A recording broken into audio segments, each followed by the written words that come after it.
Toh dia sendiri mengaku kepada saya sebagai Bani Tamim, mengaku juga. Nggak apa-apa kan, terbukti. Dan saya tetap mengakui, Masya Allah, Mas Alam Qasim, kalau Mas Alam Qasim itu betul putra Bani Tamim. Mas Tantowi terakhir mengatakan, Kang Diki insya Allah akan jadi orang penting. Ternyata putra Bani Tamim bukan Kang Diki, tapi Mas Alam Qasim. Mas Tantowi itu.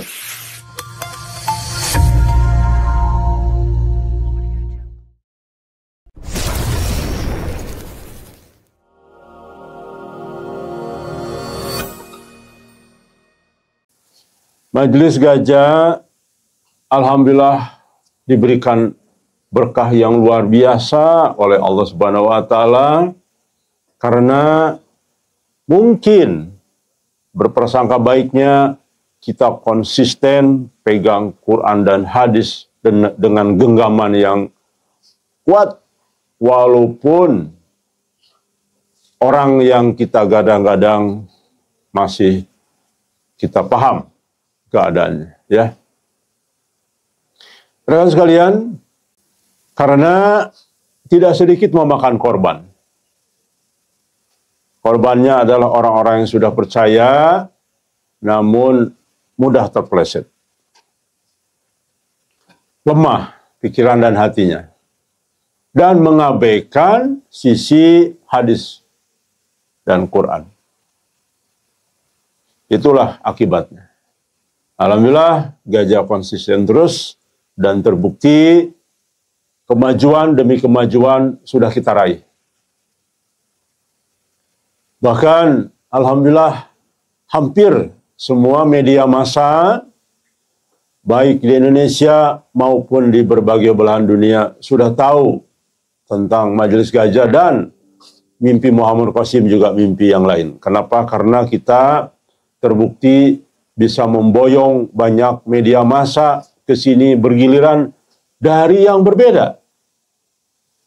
Ingat, Majelis Gajah mengundang media massa ke sini itu selalu dari kelompok yang berbeda. Karena wartawan itu kan beda organisasi. Walaupun ada kadang-kadang ada irisan yang sama memang. Beberapa orang dia ikut sana, ikut sini ada.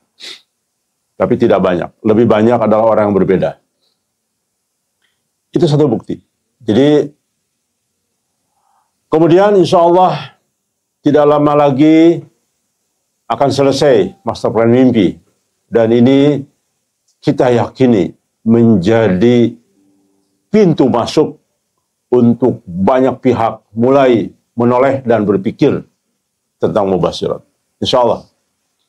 Karena akan disusun dengan metodologi, cara, sistem dan isinya yang berbeda dengan buku-buku mimpi yang sudah diedarkan.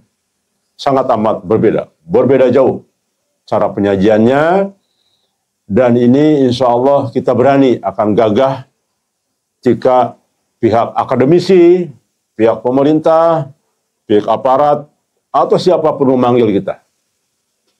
Dengan gagah berani artinya bukan sombong. Artinya kita percaya diri.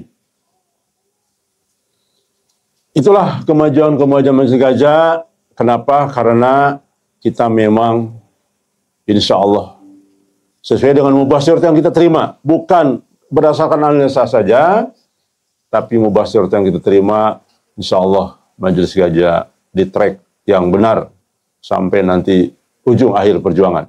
Amin. Ya. Baik, kali ini kita akan membuka lagi contoh kasus, mudah-mudahan jadi pelajaran. Rekan sekalian, tiba-tiba 2 malam yang lalu, saya menerima chat dari seseorang yang tidak dikenal, handphonenya belum tersimpan, di handphonenya tidak ada data nama dan sebagainya. Kelihatan memang ini sengaja untuk menyampaikan mimpi itu dengan sengaja ya. Karena saya jawab pun tidak ada reaksi, tidak ada.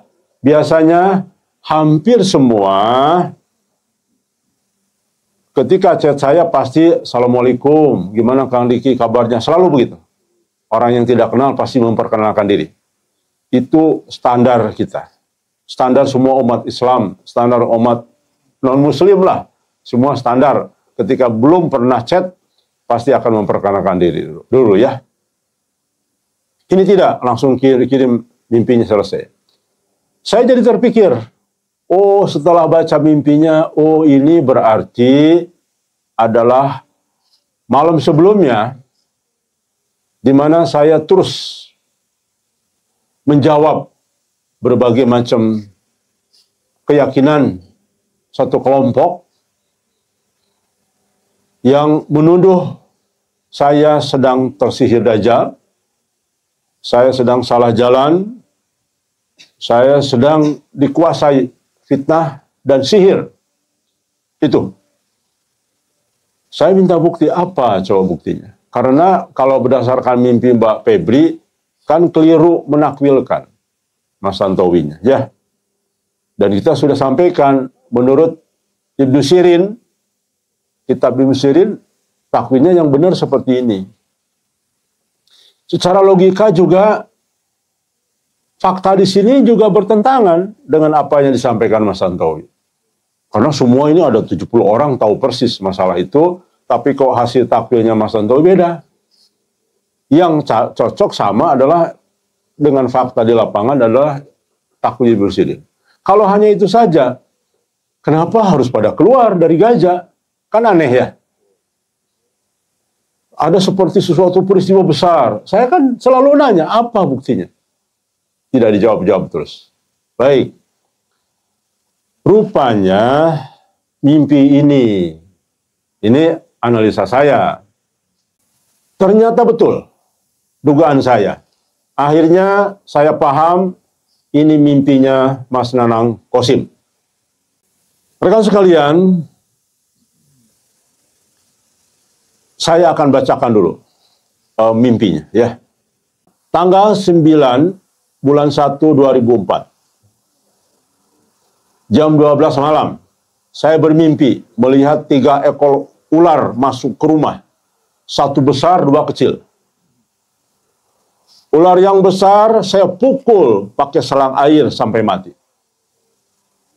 Berikutnya 2 ular kecil saya pegang ekornya, lalu saya banting sampai mati.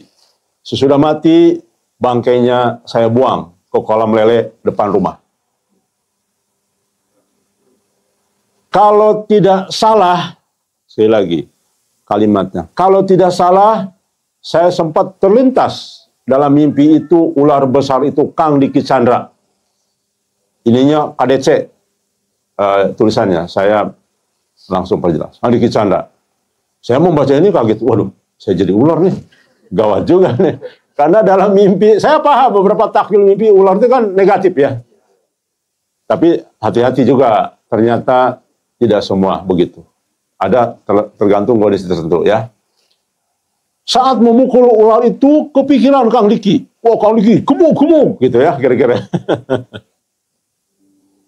Kalau waktu bunuh ular kecil, tidak terpikir siapa-siapa. Dan mimpi berakhir.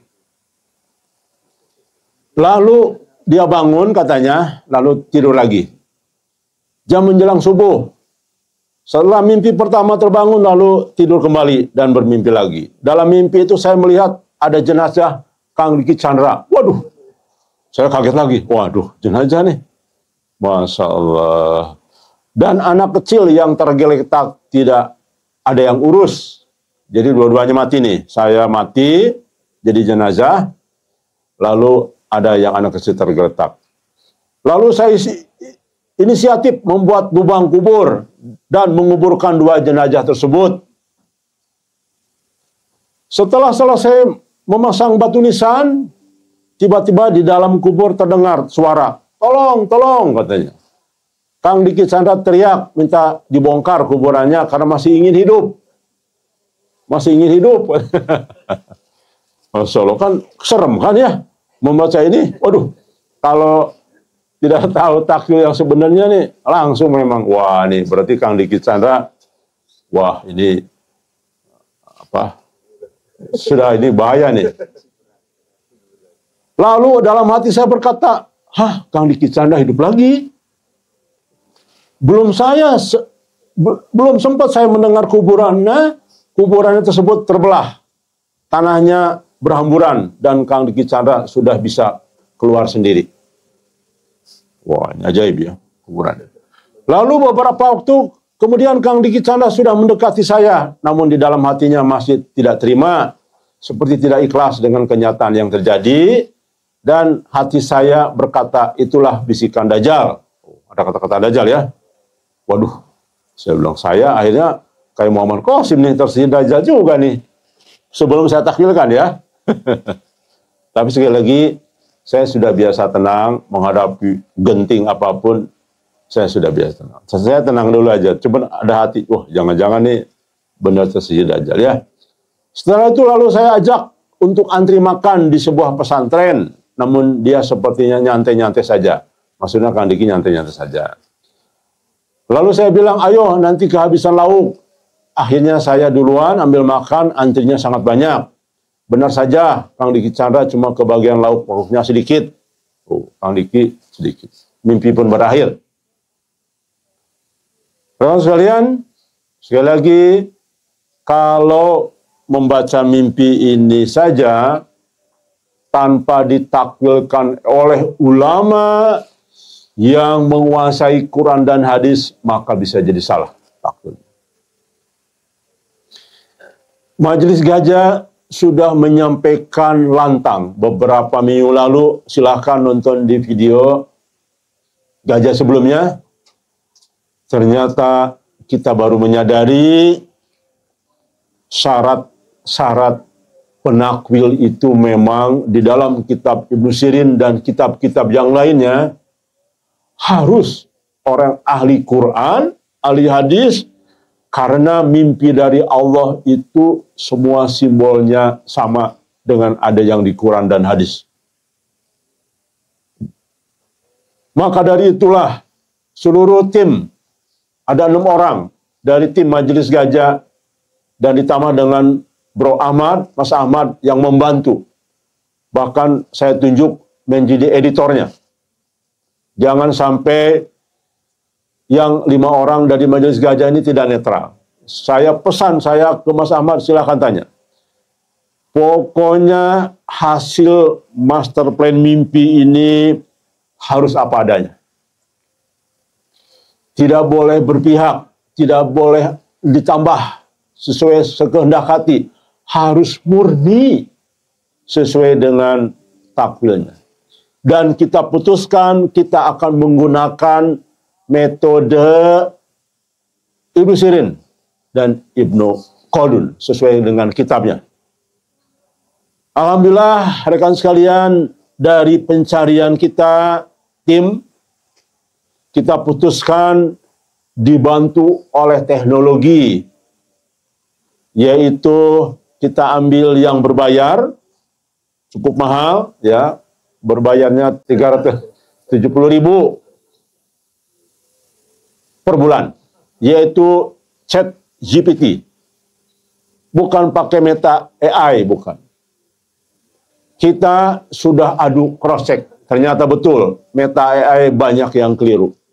Karena bagaimanapun AI itu kan men-scan, mengambil data-data dari berbagai pihak. Alhamdulillah Allah memberi pengetahuan kepada saya dan tim.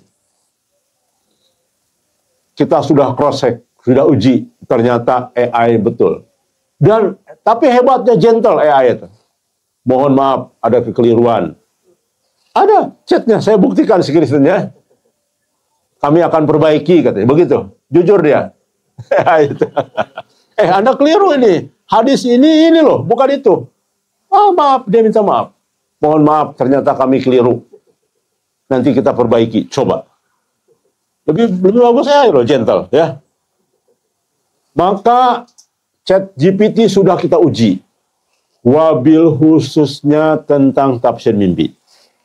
Sekali lagi, untuk program AI dengan ChatGPT, programnya ChatGPT berbayar, sudah kita uji. Saya minta 2 orang, Saudara Ahmad dan Saudara Julian, untuk mengecek betul tidak apa yang dijawab oleh AI, simbol-simbol dan sebagainya persis sama dengan kitab Ibnu Sirin. Kebetulan kita punya kitab Ibnu Sirinnya, perbandingkan. 3 hari, 2 hari, 3 hari mereka bekerja. Dan ternyata saya dapat laporan, alhamdulillah Kang, dari dua-duanya dapat laporan 100% persis Kang. Alhamdulillah. Artinya ini mempercepat pekerjaan. Kalau teman-teman tidak mampu bayar, ChatGPT share ke saya saja mimpinya. Hanya dalam 1 menit terjawab mimpi Anda itu apa isinya. Ya, jadi artinya sudah confirm kebenaran dalam khusus bidang takwil ketika tanya dari metode Ibnu Sirin. Baik. Karena begini, kalau kita tanya mimpi itu yang sama ke Meta AI, beda jawabannya loh. Beda. Beda. Dan sering keliru. Jadi sekali lagi saya sarankan ke ChatGPT. Tapi harus bayar emang. Baik. Rekan sekalian, hati-hati nih. Sebelum saya membacakan hasil takwilnya, saya mau ingatkan teman-teman nih. Sudah banyak para pemimpi. Saya ulangi. Sudah banyak pemimpi. Saya ulangi lagi. Barangkali kurang jelas. Sudah banyak para pemimpi. Dan mimpinya. Saya ulangi lagi.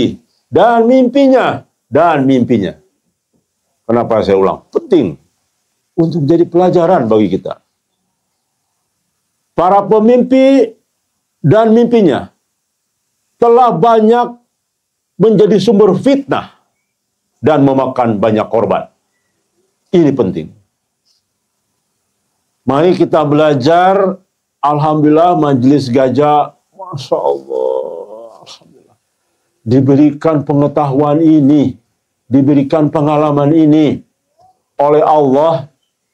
Kira-kira teman-teman ada nggak berpikir kenapa Majelis Gajah diberikan pengetahuan ini? Mereka tidak.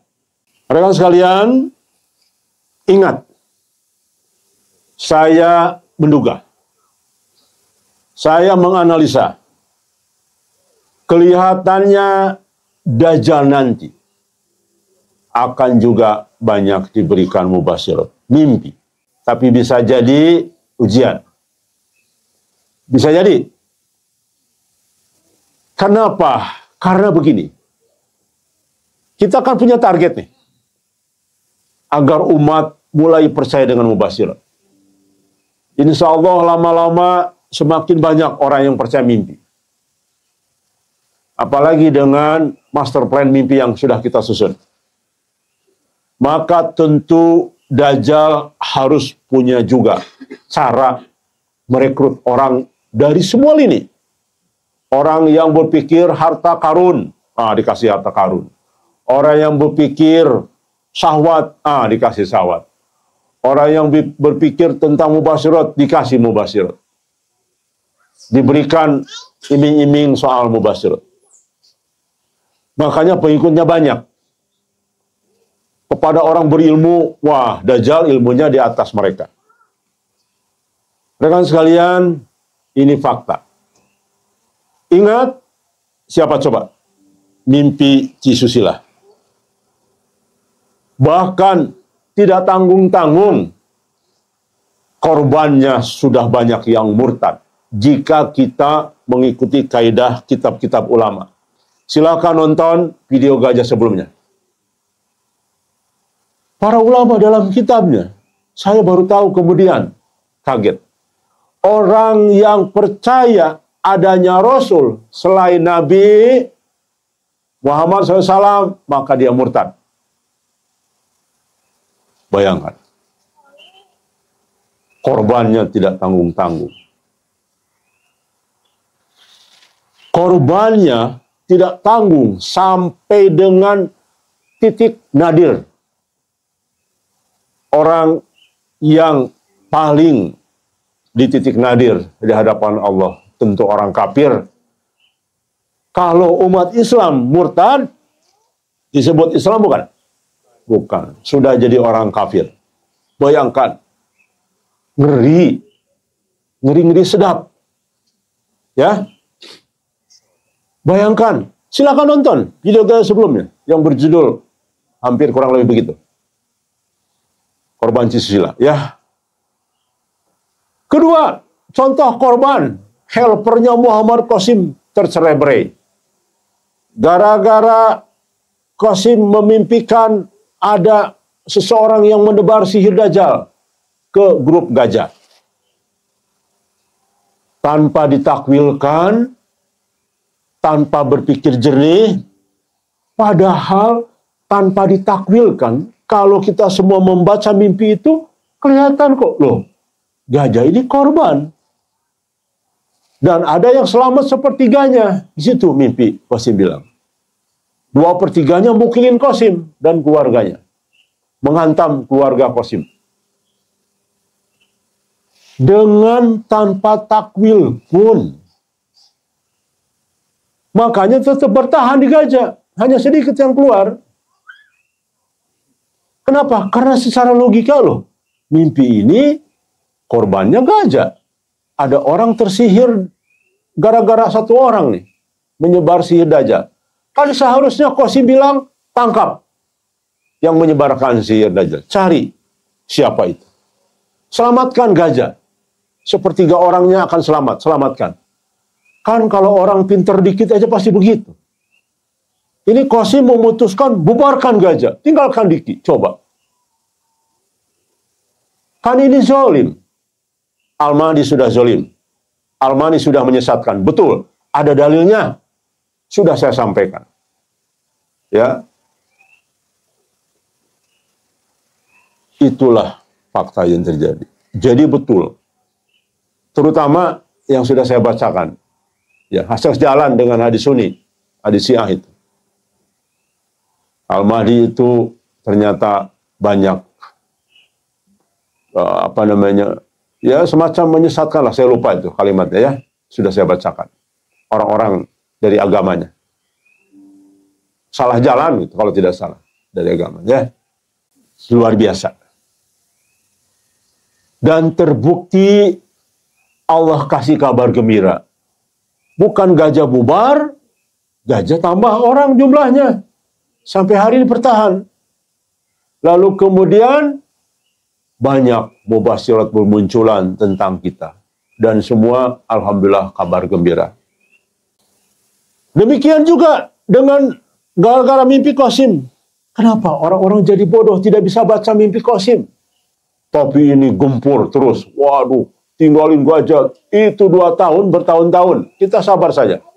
Giliran kita menyampaikan mimpinya Qasim, teriak semua. Wah, Diki Chandra menjelekkan Qasim. Bayangkan. Kayak anak kecil, kita dulu dipanahin diam. Lalu kita sumpit sedikit aja, bukan panah. Fuk, langsung pada teriak. Kan aneh. Nah, ini lagi terulang. Gara-gara mimpi Mas Nanang Qasim ini juga sudah memakan korban. Dan Hermannya, yang benar Hermannya ya. Kenapa tidak terbuka? Kang, ini mohon maaf, saya mimpi Kang Diki ini. Barangkali untuk introspeksi, untuk apa? Kan gak apa-apa. Toh dia sendiri mengaku kepada saya sebagai Bani Tamim, mengaku juga. Gak apa-apa kan, terbukti. Dan saya tetap mengakui, Masya Allah, Mas Nanang Qasim, kalau Mas Nanang Qasim itu betul putra Bani Tamim, saya senang. Silakan Mas Nanang Qasim bicara. Saya selalu jawab gitu. Mas Tantowi terakhir mengatakan, Kang, setelah saya pertimbangkan dari mimpi-mimpi Mas Nanang Qasim, mimpi teman-teman, pertama katanya, Kang Diki insya Allah akan jadi orang penting. Yang kedua, ternyata putra Bani Tamim bukan Kang Diki tapi Mas Nanang Qasim, Mas Tantowi itu.